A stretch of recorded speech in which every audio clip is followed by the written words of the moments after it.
2024 जब लोकसभा के चुनाव होंगे बिहार में महागठबंधन, हमको नहीं पता इनका एनडीए अलायंस बनेगा कि नहीं बनेगा, पर कम से कम महागठबंधन चलेगा। इतना जरूर तय है कि महागठबंधन एक भी सीट बिहार में नहीं जीत पाए। 2019 में जरूर किशनगंज की एक सीट ये लोग जीतने में लोग कामयाब रहे थे। इस बार 40 की 40 सीट एनडीए गठबंधन जीतेगा, उसमें कहीं कोई संदेह नहीं। और मेरा ये दावा, बिहार में हर एक जिले में, परसों हम लोग का मधुबनी में कार्यक्रम था, वो तस्वीरें आप लोगों ने देखी।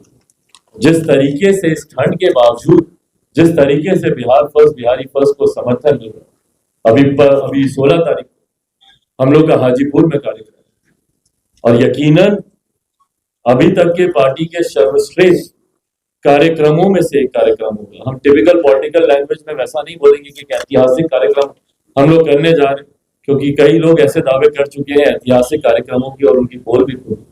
पर यकीनन पार्टी के जितने ऐसे बड़े कार्यक्रम हैं उनमें से बहुत बड़ा कार्यक्रम हम लोग 16 तारीख को हम लोग हाजीपुर में करने जा रहे हैं। अक्षरवट राय स्टेडियम में ये कार्यक्रम 16 तारीख को निर्धारित हुआ है। 12:15 बजे इस कार्यक्रम का समय रखा गया है।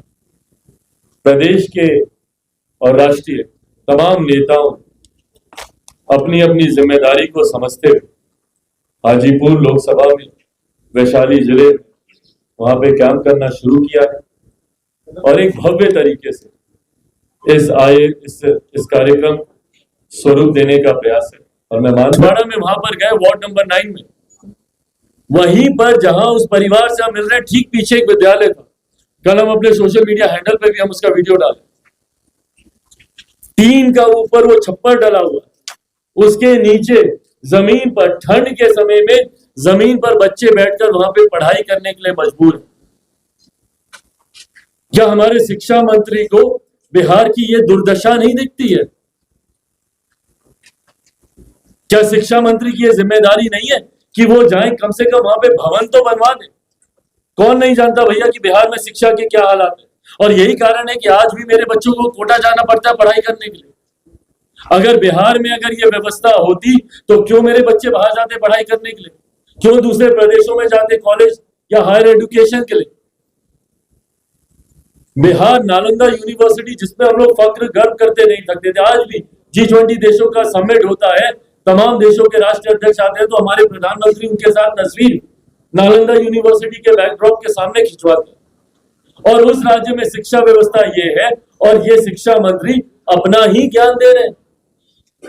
इतना ही ज्ञान इनके पास है तो किसी दूसरे धर्म के जाके धर्मगुरु क्यों नहीं बन जाते। पर इस तरीके के विवादित बयान देना, सिर्फ और सिर्फ लोगों की भावनाओं के साथ आप खिलवाड़ कर, लोगों की आस्था के साथ आप खिलवाड़ कर रहे हैं, जो कि कतई सही नहीं, जिसको कतई ही सही नहीं ठहराया जा सकता।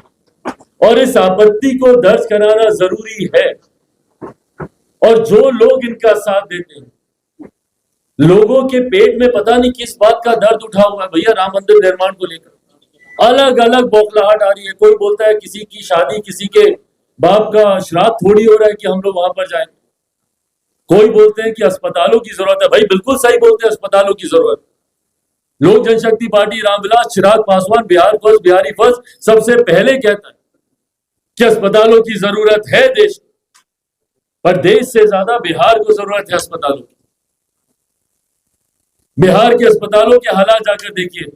शिक्षा की तो बात हम लोगों ने की, जाकर देखिए अस्पतालों में।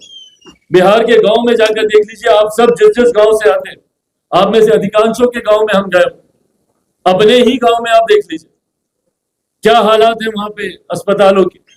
उपकरण तक नहीं है। कितने अस्पताल तो ऐसे जहां पे बीपी तक जांचने की मशीन नहीं है, एक थर्मोमीटर आपको नहीं मिलेगा। ये है बिहार के अस्पतालों के हालात। इनको अयोध्या में इनको याद आ रहा है भैया कि अस्पताल बनना नहीं चाहिए। उत्तर प्रदेश की सरकार है भैया, वहां के मुख्यमंत्री हैं योगी आदित्यनाथ जी, जो कि अच्छा कार्य कर रहे हैं। पर बिहार में बताइए ना, बिहार में है क्या ऐसे अस्पताल जिसपे हम लोग कर सके? बिहार में है ऐसी शिक्षा व्यवस्था जिसपे हम लोग कर सके?